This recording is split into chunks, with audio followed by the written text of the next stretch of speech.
Pale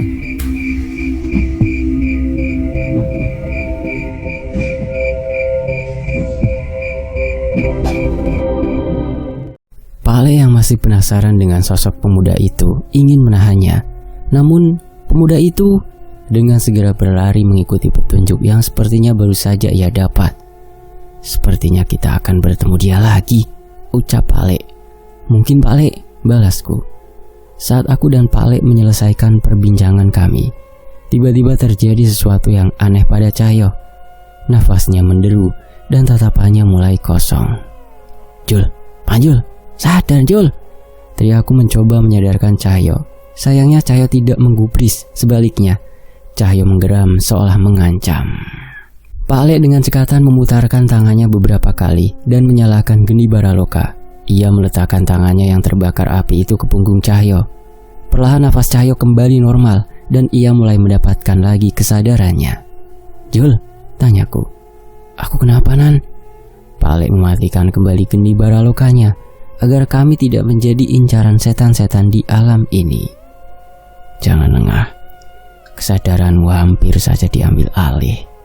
Pale tidak punya kekuatan seperti Nyi Sendang Rangu dan Wonosuro yang bisa mempertahankan kesadaran kalian seterusnya. Pagari diri kita masing-masing," jelas Pale. Aku dan Cahyo mengangguk. Kami pun membacakan doa-doa sepanjang perjalanan sebagai pernyataan bahwa nyawa kami dalam genggaman Sang Pencipta. Alam ini tidak punya hak untuk mengambil kesadaran kami. Sayangnya, memang terlalu berat bagi ruh manusia biasa berjuang di alam ini. Kita harus mencari tempat yang aman secepatnya sebelum kita juga menjadi setan-setan seperti mereka yang bergentayangan di alam ini, ucap Pale. Di tengah kebingungan kami, tiba-tiba kami dikagetkan dengan suara dentuman yang keras. Buar. Dentuman itu diikuti dengan getaran dari dalam tanah yang semakin lama semakin besar. "Pale, itu!" teriak Cahyo menunjuk ke salah satu arah. "Gunung api. Sebuah gunung meletus tak jauh dari tempat kami berada." Apalagi ini?" Cahyo kesal. Tak mau berlama-lama, aku pun mengajak mereka untuk meninggalkan tempat itu. Bukan tanpa sebab, selain karena gempa dan hawa panas yang mulai terasa. Samar-samar aku melihat bayangan makhluk besar keluar dari lahar gunung itu. Jangan sampai kami berurusan dengannya. Tapi entah sebesar apa jangkauan gunung itu, walau sudah melayang secepat mungkin, debu dan awan dari gunung itu terbawa angin dan mengelilingi kami bertiga. Aku, Pale, dan Cahyo saling memegang tangan agar tidak terpisah karena badai debu yang menghantam kami. Buar. Suara letusan gunung kali ini terasa begitu dekat. Anehnya, kali ini terdengar suara teriakan riuh orang-orang di sekitar kami. Kami tidak bisa memikirkan apapun selain cara agar tidak terpisah dan terus bertahan dari hembusan badai ini. Hingga setelah beberapa saat, badai itu pun mereda. Kami tak menyangka ada gunung yang akan meletus di alam ini. Letaknya cukup jauh, tapi dampak ledakannya sampai ke tempat ini. Mungkin saja pohon-pohon yang kering dan tandusnya alam ini juga disebabkan oleh kejadian alam serupa di alam ini. Aku membayangkan, jangan-jangan jagat Segoro Demit dulunya juga tanah yang subur dan ditinggali oleh makhluk hidup. Tapi apa yang membuatnya menjadi tempat ini menjadi semengerikan ini? Debu-debu yang menghalangi penglihatan kami mulai mereda. Suara keriuhan tadi berubah menjadi teriakan dan tangisan yang terdengar tak jauh dari tempat kami berada. Aneh. Saat abu dari gunung itu menghilang, pemandangan di sekitar kami tiba-tiba berubah. Yang terlihat di sekitar kami adalah suasana malam di pemukiman yang sebagian bangunan-bangunannya sudah hancur. Ada sekumpulan orang di sana yang ketakutan dengan aktivitas gunung itu. Yang membuatku tidak tenang, aku juga merasakan ada sosok-sosok lain yang berbahaya di sekitar mereka. Saat kesadaran mereka menghilang, ketiga roh keramat akan merasuki tubuh mereka dan menikmati persembahan kita, teriak seorang kakek yang berjalan bungkuk dengan tongkatnya. Jangan, Mbah, jangan. Anak saya tidak salah apa-apa, seorang ibu berlutut meminta pengampunan atas anaknya. Kami melihat seorang anak gadis terbaring di sebuah batu yang membentuk sebuah meja, dan di dekatnya terdapat 3 pria yang duduk bersila di sekitar sesaji. Asap-asap dari kemenyan yang dibakar mengelilingi mereka. Ritual itu membuat kesadaran ketiga pemuda itu menghilang perlahan. "Pale, ini di mana?" tanya Cahyo. "Lah piye carane Pale iso ngerti, Jul?" balas Pale. Kami bertiga bingung dengan apa yang terjadi, tapi yang terlihat di hadapan kami saat ini sesuatu yang membuat kami cemas. Bum. Terdengar suara dentuman dari dalam tanah. Seketika warga pun panik. "Tidak ada waktu lagi. Persembahan harus dilakukan atau sang lanting Giri Agung akan bangkit dengan amarah," teriak kakek itu. "Jangan, Bah," ibu itu berteriak. Tapi beberapa orang menahan ibu itu dan membawanya menjauh. "Seharusnya kau bangga anakmu bisa menjadi penyelamat desa ini," balas kakek itu. Ia pun menancapkan tongkatnya ke tanah dan membacakan mantra yang panjang. Ketiga pemuda itu kehilangan kesadarannya, dan suara raungan, tawa, dan teriakan terdengar dari sekitar kami. Dan saat itu juga kami melihat ketiga sosok makhluk mengerikan mendekat ke ketiga pemuda itu. "Tubuh ini kupersembahkan untuk wadah doro-doro sekalian," ucap kakek itu. Kami mulai mengerti, orang-orang ini percaya bahwa dengan mengorbankan anak gadis itu, mereka bisa selamat dari bencana alam ini. Jelas itu adalah tindakan bodoh. "Pale, kita tolong anak itu," teriakku. Kami pun menghadang ketiga makhluk yang berniat merasuki pemuda itu. Sayangnya, mereka bukan setan biasa. Bliar! Kami terpental saat sebuah ledakan tercipta saat menyentuh sosok makhluk berwujud manusia bermata 4.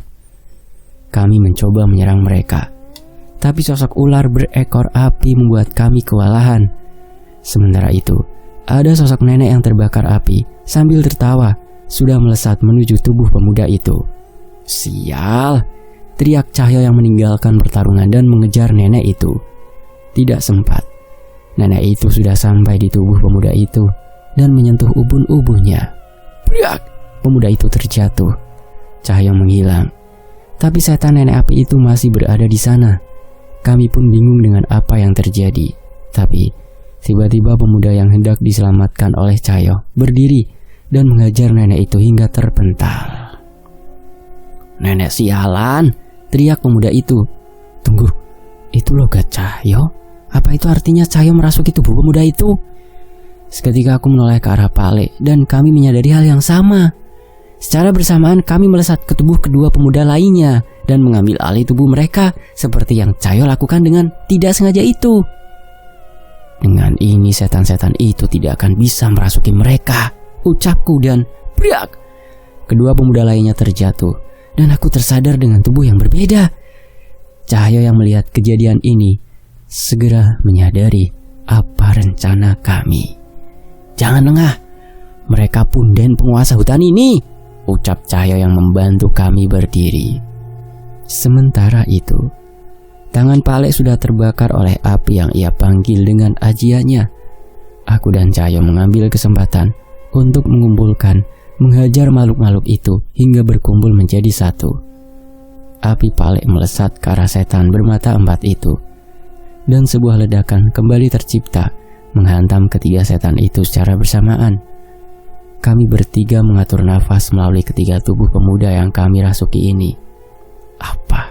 Apa yang terjadi?" teriak kakek tua itu. "Doro, apa kalian marah pada kami?" Kakek itu bingung. Namun ia masih mengira bahwa ketiga setan itu yang merasuki 3 pemuda itu.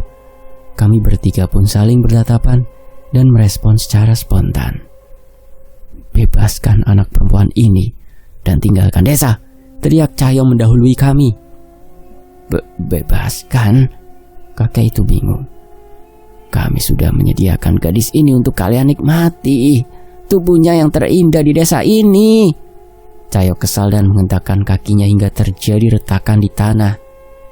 "Ritual kalian hanya memanggil setan. Ini bencana alam. Tidak ada yang bisa menghentikannya bila memang sudah waktunya. Jelas Pak Le." Suara bingung warga desa terdengar dari kerumunan. Tapi Lanting Giri Agung akan marah, ucap kakek itu.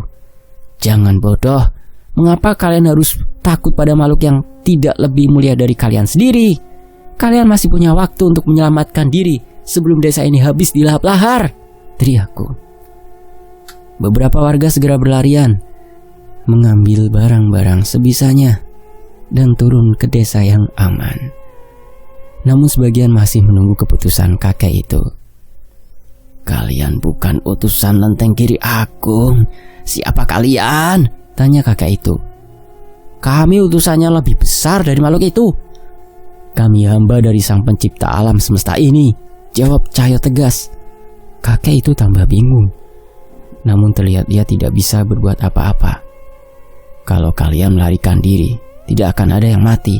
Tapi kalau kalian melakukan ritual ini, sudah jelas akan ada nyawa yang melayang, Pak Lek meyakinkan kakek itu. Aku setuju dengan ucapan Pak Lek, dan sepertinya kakek itu juga sama. Ia pun memberi isyarat kepada warga desa untuk meninggalkan desa itu. Tapi belum sempat mereka semua terpencar, tiba-tiba terlihat beberapa warga yang tertawa cekikikan dengan mata yang melotot. Mereka mulai menyerang warga lain di dekatnya. Jangan bu, jangan! Salah seorang warga berusaha melepaskan diri dari cekikan seorang ibu. Lanting Giri Agung marah, gumam kakek itu. Cahyo yang mendengarkan ucapan itu mengambil kasutnya dan melemparkan ke kepala kakek itu. Plak! Kalian yang membuat Tuhan marah, Cahyo kesal. Gak sopan.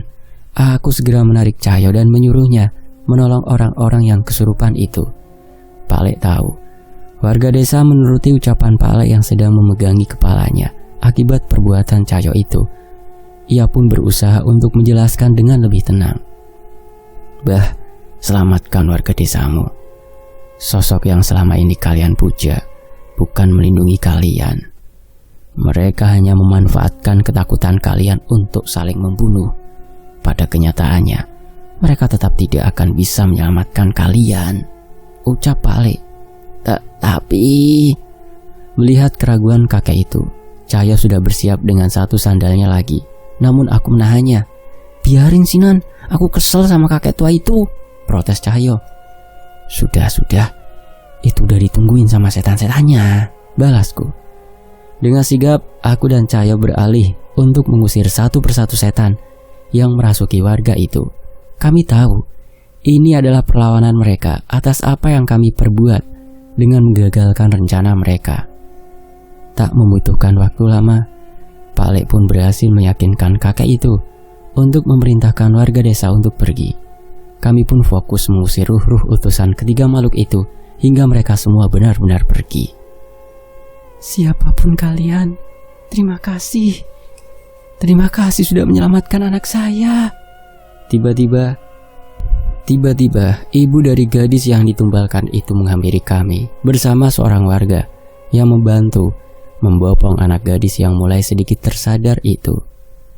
Sudah bu, yang penting kalian selamat. Jangan sampai kalian terjerat ritual sesat seperti ini lagi, ucapku. Terima kasih Ndoro, terima kasih, ucapnya yang segera meninggalkan kami. Kini tinggal kami bertiga di tempat ini. Dan ketiga makhluk sialan itu sudah mengincar kami dari jauh. Sepertinya kali ini mereka benar-benar marah.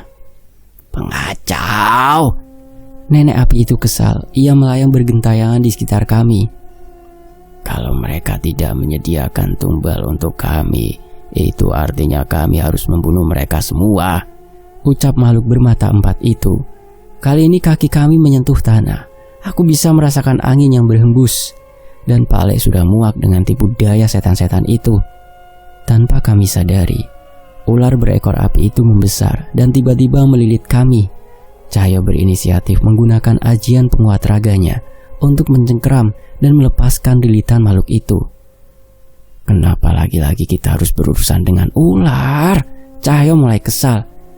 Tapi kan kamu memang ahlinya ular, Jul, balasku. Pak Lek membesarkan apinya. Sementara aku melantunkan ayat-ayat suci, layaknya senandung yang mengalun di udara. Tepat ketika makhluk-makhluk itu menyerang kami, api Pak Lek membesar dengan ajian Gambuh Rumekso yang kubacakan. sayatan-sayatan di tubuh setan-setan itu tercipta dan terbakar api yang lebih panas dari yang mereka miliki. Api yang tercipta dari ayat-ayat suci Sang Pencipta alam semesta ini. Makhluk sialan. Terkutuk kalian. Rasa sakit terus membakar mereka. Namun sebelum aku dan Cahyo hendak melesatkan serangan pamungkas kami, setan-setan itu pergi dan melarikan diri menuju ke dalam hutan. Tuhan kami yang bergelar Lanteng Giri Agung akan membalaskan perbuatan kalian. Suara nenek api itu menggema mengancam kami. Kami memastikan sampai desa ini benar-benar aman dari makhluk itu. Namun, gejolak dari dalam tanah dan semburan awan panas mulai terlihat dari arah puncak gunung. Tak menyia-nyiakan waktu, kami pun memutuskan untuk meninggalkan desa itu dan mencari tempat yang lebih aman. Ada sebuah danau besar yang kami temukan saat meninggalkan gunung itu. Suara dentuman terdengar. Malam yang seharusnya gelap menjadi terang dengan terangnya cahaya dari api dan lahar yang menyala meleleh dari puncak gunung. Kami bertiga menyaksikan pemandangan itu sambil bergidik ngeri, membayangkan betapa dahsyatnya ledakan itu. Entah berapa desa yang akan hancur karena bencana tak terhindarkan itu. Pale, terus tubuh pemuda-pemuda ini? Tanyaku bingung. Iya Pale, kita harus memisahkan diri kan? Tambah Cahyo. Pale menghela nafas. Sepertinya ia tengah memikirkan sesuatu. Itu masalahnya, Nan. Sukma mereka sudah hilang sejak ritual itu. Kalau kita meninggalkan tubuh ini, mereka bisa saja mati, ucap Pale. Aku dan Cahyo saling bertatapan. Kami memang menyaksikan ritual yang membuat ketiga pemuda ini tidak sadar. Tapi kami tidak menyangka bahwa kakek bodoh itu tega melepaskan Sukma dari ketiga pemuda ini. Karena kesalahan kita? Tanya Cahyo. Pale menggeleng. Ia menatap kedua tangan dari tubuh yang ia rasuki saat ini. Kita sudah menggunakan wadahnya. Kita juga belum tahu cara untuk kembali. Mungkin sebaiknya kita mencari cara untuk mengembalikan Sukmanya dulu, ucap Pale. Aku mengangguk setuju. Kami bisa melakukan itu sambil mencari cara untuk kembali ke alam kami. Sementara itu, prajurit berkuda, rumah-rumah kayu sederhana, hingga penerangan sederhana yang hanya mengandalkan obor dan lampu minyak sederhana, semua itu terlihat selama perjalanan kami. Kami pun sadar, saat ini kami terlempar ke zaman yang berjarak jauh dari zaman kami hidup. Selama ini aku gak percaya sama yang namanya lintas waktu loh Pale, ucapku. Gak ada yang mustahil, Nan. Banyak peninggalan-peninggalan di alam ini yang tidak relevan dengan zaman. Dan mengenai ramalan-ramalan dari masa lalu, tidak menutup kemungkinan semua berasal dari mereka yang datang dari masa depan. Jelas Pale. Tapi menurut Pale, apa masa depan akan berubah bila kita membocorkan apa yang terjadi di masa depan? Tanya Cahyo. Menurut Pale enggak, Jul.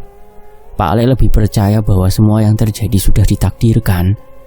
Semua hal yang kita bocorkan di alam ini akan lapuk sendirinya oleh waktu. Kita juga tahu bahwa zaman sudah diriset berkali-kali melalui berbagai tragedi dan bencana alam. Penjelasan Pale saat itu memang masuk akal. Kalaupun kami membuat pembangkit listrik di desa ini, bisa saja seiring waktu berjalan benda itu akan rusak, dilupakan warga, dan hancur oleh waktu. Saat kembali ke zaman kami, jejak tentang pembangkit listrik yang kami buat mungkin tak lagi bisa ditemukan. Tapi tak menutup kemungkinan adanya sisa informasi yang terbawa hingga masa depan yang menjadi petunjuk tentang masa ini. Nan, Pale, makan dulu, ucap Cahyo yang kembali dengan sesisir pisang di tangannya. Dapat dari mana, Jul? Tanyaku. Banyak di hutanan. Di sini keluar desa sebentar, udah ketemu hutan. Nyari makan gak susah, ucap Cahyo. Mungkin benar ucapan Cahyo. Zaman ini tidak begitu buruk. Alam masih terjaga. Hutan-hutan menumbuhkan berbagai hasil alam yang bisa dipanen siapa saja dan tidak dimiliki oleh siapapun. Dengan ini, sepertinya kami tidak usah bingung masalah makanan. Desa yang kami datangi sepertinya desa yang cukup besar. cukup berbeda dengan desa tempat kami muncul di atas gunung tadi. Orang-orang berseliweran membawa hasil bumi dan kerajinannya untuk ditukarkan di pasar sederhana.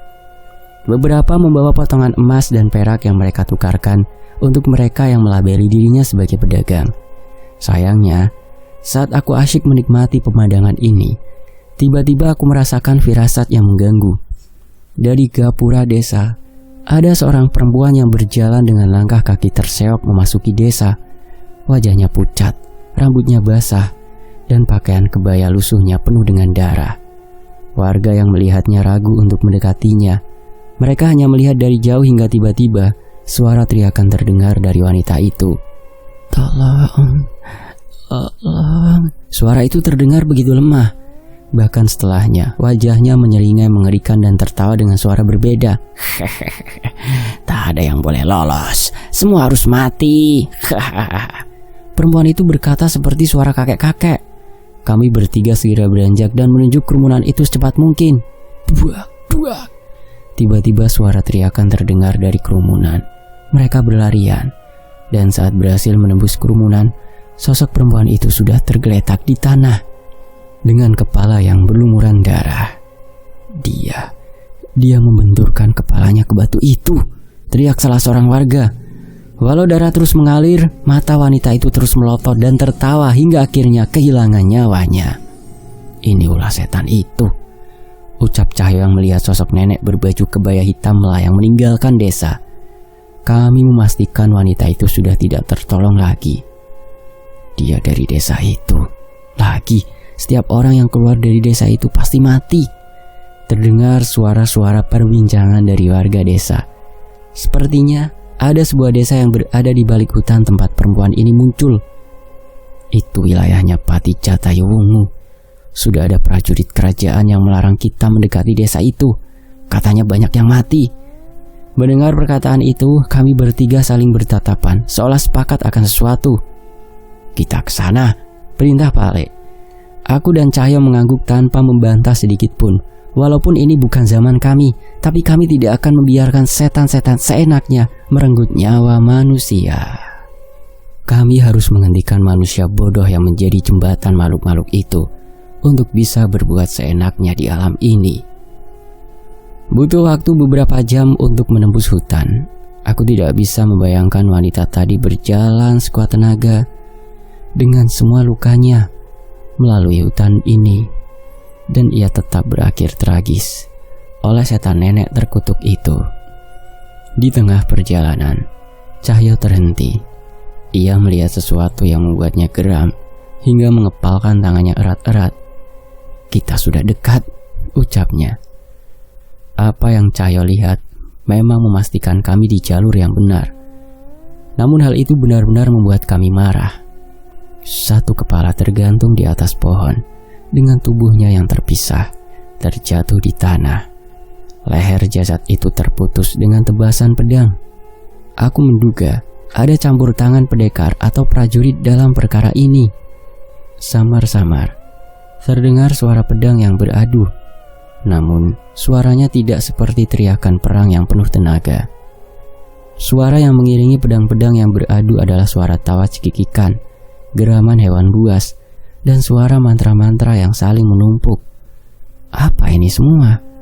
Aku tidak percaya dengan apa yang kulihat. Kami disambut dengan jasad-jasad tergantung di tiang-tiang yang dibuat bersama berbagai jenis sesajen. Di bawahnya terlihat jasad prajurit-prajurit yang mati dengan darah mengalir menutupi tanah yang kami lewati. Ritual penumbalan dengan tumbal sebanyak ini? Palek benar-benar cemas dengan semua pemandangan ini. Kami pun bergegas menuju desa lebih dalam lagi, di mana suara-suara itu berasal. Hentikan perbuatanmu, Jatayuwungu. Semua ini tidak akan berakhir baik, teriak seseorang yang berpakaian panglima.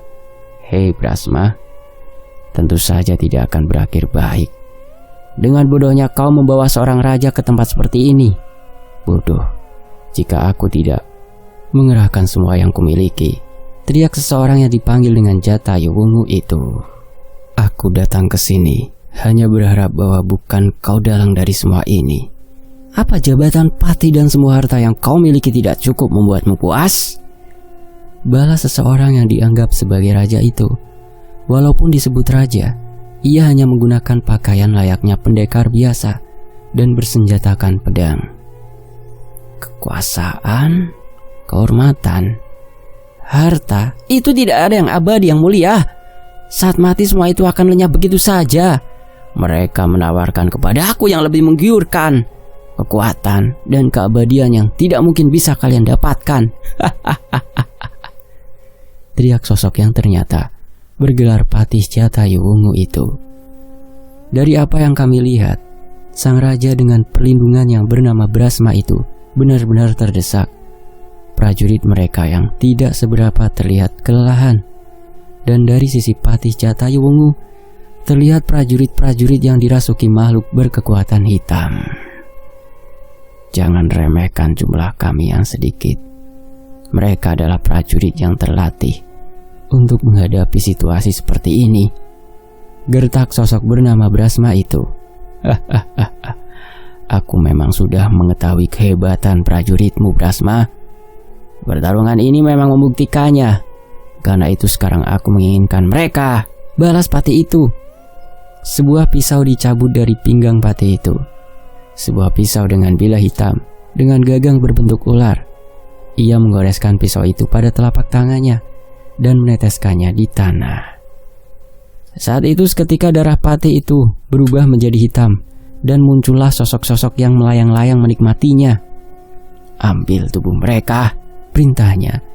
Setelah menikmati darah sang Patih, makhluk-makhluk itu berterbangan mengelilingi prajurit-prajurit yang melindungi sang raja. Dalam hitungan detik, perubahan terjadi pada mereka. Mata mereka menghitam. Mereka menyeringai dengan mengerikan dan berbalik mengarahkan pandangannya pada raja. Kau brengsek, umpat Brasma. Sudah kubilang akan kuberi pelajaran tentang perbedaan kekuatan seorang patih dan panglima, balas Patih Jatayu Wungu. Kini mereka berdua benar-benar terdesak. Kami sadar, jika tidak ada pertolongan mereka berdua akan mati. Habisi mereka, bawa kepala mereka berdua kepadaku, perintah Patih itu. Seketika puluhan pedang mengarah kepada kedua orang itu. Danan, Pak Lek ternyata sudah menyalakan geni baralokanya. Ia memberikan satu kobaran untukku. Sementara Cahyo sudah siap dengan ajian penguat raganya dan berlari menuju kerumunan itu. Wonosuro, teriak Cahyo sambil menghantamkan pukulannya ke tanah. Beberapa prajurit terpental. Sepertinya ia lupa bahwa Wonosuro sedang tidak berada di dalam tubuhnya. Tapi apa yang ia lakukan berhasil membukakan jalan untuk aku dan Pak Lek. Geni Baraloka adalah jurus terbaik, terhebat dari Pak Lek. Bukan yang terkuat, tapi jurus yang paling berguna dalam pertempuran melawan makhluk gaib. Api ini tidak sembarangan menyakiti manusia. Ia hanya menyakiti makhluk yang memiliki niat jahat dan memusnahkan kutukan dari seseorang. Dengan api ini, kami membakar prajurit-prajurit yang baru saja kerasukan itu. Mereka meronta kesakitan. Namun aku tahu itu hanya sementara. Jangan jauh-jauh dari kami, ucap Cahyo pada dua orang itu. Siapa kalian? Tanya Brasma. Perkenalannya nanti saja. Perintahkan prajurit yang sudah sadar untuk meninggalkan desa ini. Jika kerasukan lagi mereka akan menyusahkan, teriakku. Sang raja dan Brasma saling menatap dan setuju. Brasma dan Cahyo bertarung menghalau prajurit-prajurit yang masih kerasukan. Sementara sang raja membantu kami menyadarkan prajurit yang sudah tertolong.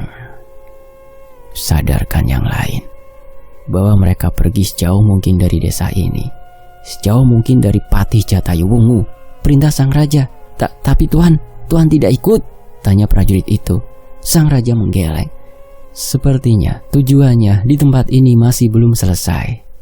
Pak Lek, sekali lagi, ucapku mengajak Pak Lek menggabungkan kekuatan kami lagi. Aku membacakan kembali alunan ayat-ayat suci yang menanamkan kesucian pada setiap udara yang kami hirup. Angin berhembus dengan ajian Gambuh Rumekso yang kali ini menyatu dengan geni Baraloka Pak Lek. Fush. Seketika badai api dari kendi Baraloka tercipta di tempat itu. Prajurit-prajurit yang kerasukan terbakar oleh api Pale dan perlahan mulai mendapatkan kesadarannya. "Api ini tidak panas," ucap Brasma. "Berarti masnya orang baik," ucap Cahyo. "Api ini hanya membakar niat jahat dan memusnahkan kutukan." Sang raja dan Brasma merasa kagum dengan api itu. Dan dalam beberapa saat semakin banyak prajurit yang lepas dari kendali setan-setan itu. Mereka pun bergegas pergi meninggalkan desa seperti apa yang sang raja perintahkan. "Apa yang kalian lakukan? Siapa kalian?" Patih Jatayuwungu menyadari keberadaan kami. Dan bersambung dulu. Nantikan bagian berikutnya hanya di Fakta Sejarah. Demikianlah. Saya pamit. Wassalamualaikum. Terima kasih Mas Joseta. Terima kasih teman-teman. Tetap di Fakta Sejarah. Alhamdulillah.